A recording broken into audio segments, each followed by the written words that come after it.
Hello and welcome back to Spirit Lounge and another episode of another chapter in the Apocrypha. Today again is another story. It's not necessarily fictional, but it's a story of Job and the story he tells to his sons about his experiences and how the divine, or rather Yahweh, the holiest of holies, assisted him in his life through a test, so to speak. So we'll get straight into this and you'll understand what I mean by test. So hopefully my video cam will not freeze today because I changed the settings, so let's see how it goes. So this is the Testament of Job, and the Testament of Job is likely written about the 1st century BC and 1st century AD, so again there's a large expanse of time there, and it's accounts of the last events of Job and the words of the protagonist, which is Satan itself, who is the protagonist in the story, or rather something that presents itself as Satan in different guise. So let's go straight into this. He became sick, this is Job, he became sick and knew that he would have to leave his bodily abode. He called his 7 sons. I will relate what the Lord did for me. You are the generation of a chosen one. I was a very rich man. In the land of Uz, and before the Lord named me Job, I was called Jobab. Was the idol of one worshipped by the people. And I said to myself, is this he who made the heavens? I lay asleep, and a voice came. Jobab, rise up, I will tell you who is the one whom you wish to know. People bring burnt offerings. Is not God? This is the power of the seducer. O my Lord, is the idol of Satan. Let me go destroy it. I am the king of this land. And I will no longer be led astray. You can purify this spot and take away the image of Satan and the wrath to wage war against you and bring on you many severe plagues. When you endure, I will make your name renowned. What you will lose will be given to you in order. At the resurrection you will awaken for continuous life. So what he's saying here, he's saying to Job that Jobab, before he was named Job by God, he's saying that he's going to take him through a trial, if you like, of endurance, and he's going to set Satan upon him, or he's going to allow Satan to set upon Jobab and cause suffering. But at the end of this, he will be everything he will have lost, he will have gained in multiple order, and he will obviously been awakened for continuous life. But he has to go through this trial, and the story starts at this point. I rose up in the night and went to the temple of the idol and destroyed it. Satan disguised himself as a beggar and knocked heavily. I desire to meet him. I was studying, and the evil when. The beggar desired to meet Job, and he said, I am studying, and the evil one went away.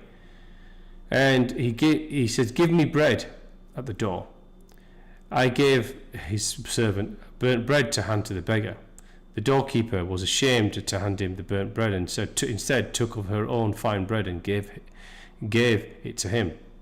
Go on, bring me the bread that was given you to hand to me. So she brought him the burnt bread and said to him, you see this burnt bread?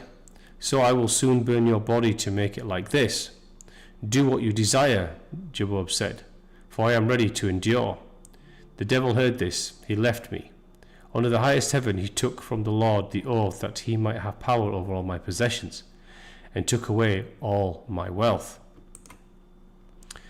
I had 130 sheep, 800 dogs. I'm not sure why anybody would actually want to have 800 dogs, but we'll carry on. 9 mills, and 4 doors of my house were opened to people asking for alms. I turned nobody away. I also had 15 bakeries. Those that milked the cows and ewes signaled to the passers-by that they should take their share, and the milk flowed with plenty. So he did a lot of alms giving here. I rose up in the morning and offered 50 rams and 19 sheep as a sin offering. What remained as a residue was consecrated to the poor. Overbearing pride is an abomination before the Lord. While I lived in this manner, the seducer could not bear to see the good I did. He demanded the warfare of God against me. He came on me cruelly. He burned up the large number of sheep and camels. When I gave praise to the Lord, and not to blaspheme. And the seducer learned. He disguised himself as the king of Persia and besieged my city. He spoke malice of me, and the Satan was going around saying, "This man Job, he takes goods of the earth and left nothing for others. He tore down the temple of God. I will repay to him. We will pillage all that he has. I have destroyed his flocks, his wealth, and threw the house on my children and killed them." So he had 10 children apparently, and he and killed them all. He came and pursued me. This warfare had been predicted to me by the Lord through his messenger. Another messenger came and announced to me ruin of my own children. I tore my clothes, the Lord has given, and the Lord has taken away.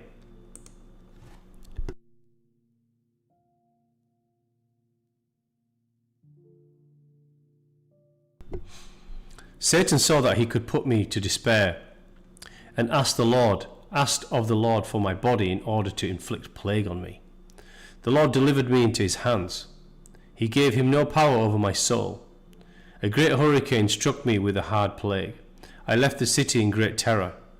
Being worm-eaten, I endured for several years.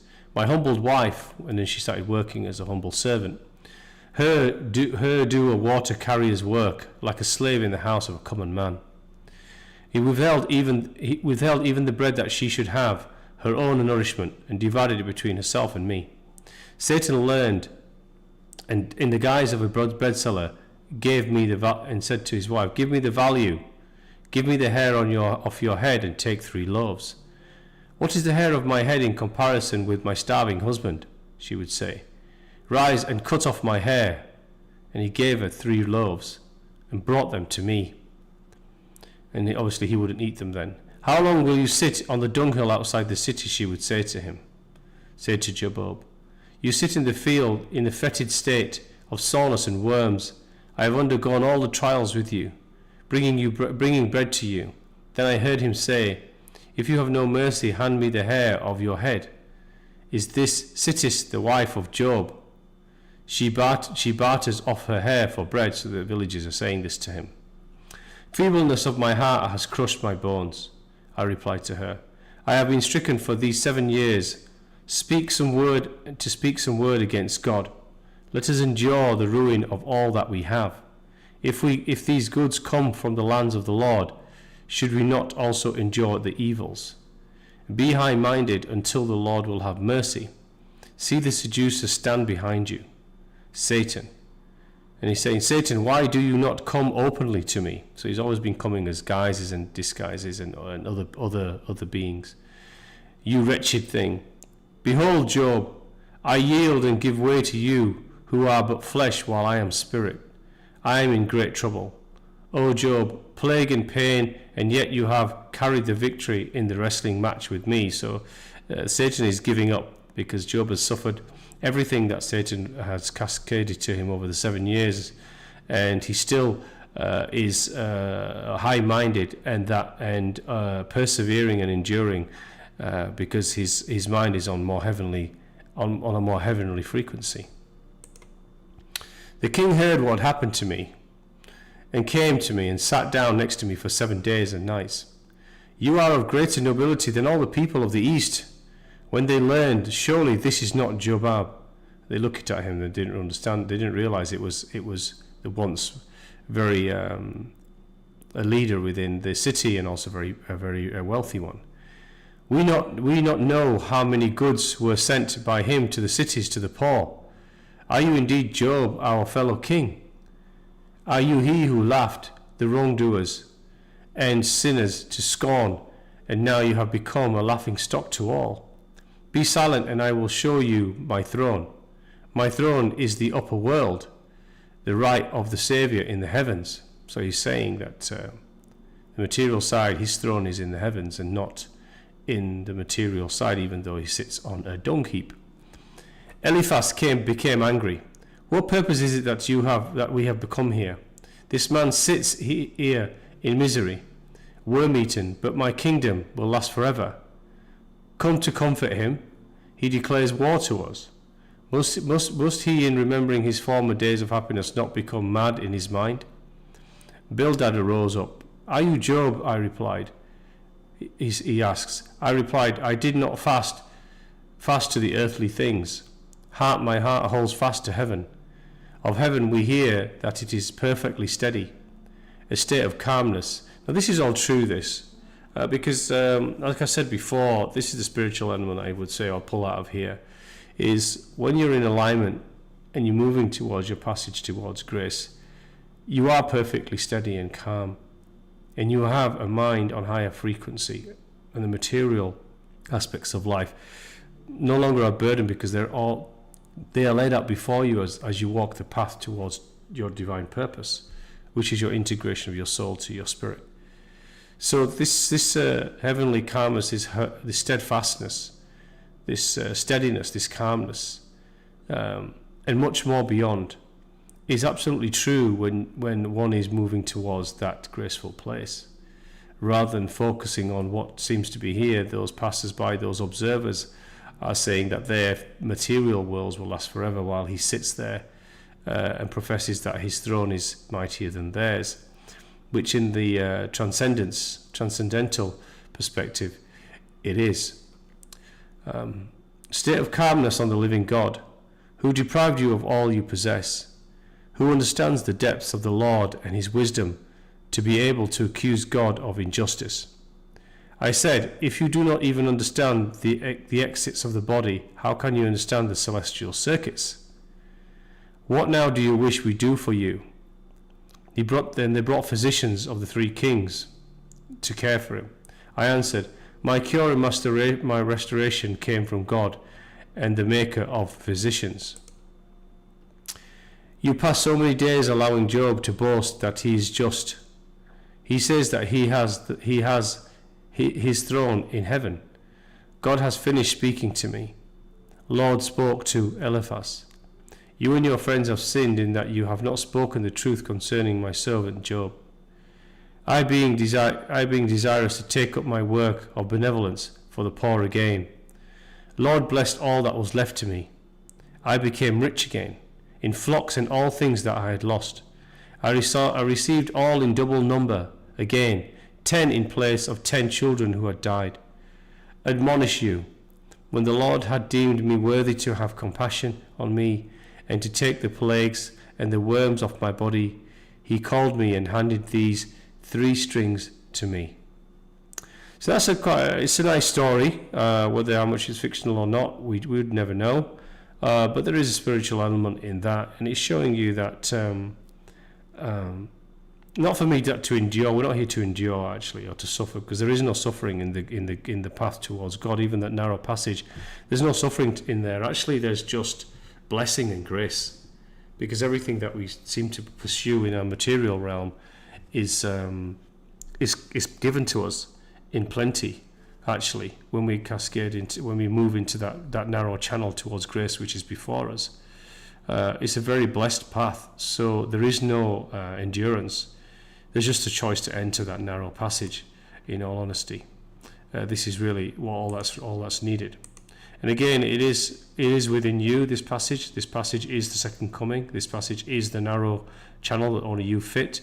It's the one that you will become all that is, understand all that we are, and who is and what just is out there. The salvation is the inner revealing and the revelation of grace, or the Christ, or the Krishna, or the Buddhic, and which actually the purpose is to integrate all of the teachings that exist in this material plane into one single knowing of gnosis, which elevates you into your spirit. Remember, there are many puzzles, many pieces to a jigsaw, as there are many pieces and many elements of gnosis in your passage towards grace itself, which is never ending. And spirituality has to be transformative in that it means it has to be a life integrated activity, not something that is virtuous when we perform it, when we think we need something or we want something from grace. And other times we just forget. We give no gratitude, we give no prayer, we give no silence, and we give no forgiveness in that journey. So I want to say thank you for listening. It looks like I changed the setting and it seems to have worked and it's not frozen on me, which is great. So I want to say thanks for listening to this. I do appreciate all of your time. I want to say God bless until next time, and thank you again for passing this on to others who may find it useful. And please comment. We are coming hopefully close to the end of this. I have read it all. I'm just doing video after video to complete the Apocrypha. But I'd like your comments on what you guys thought of it, as even when maybe we want to wait till we finish the whole series of videos and through the book and pass on your comments. But I'd like to be very, very interested in what you guys have taken away from this book in spiritual or non-spiritual messages or value that you must have gained. Okay, thank you so much, and God bless you all until next time. Thank you.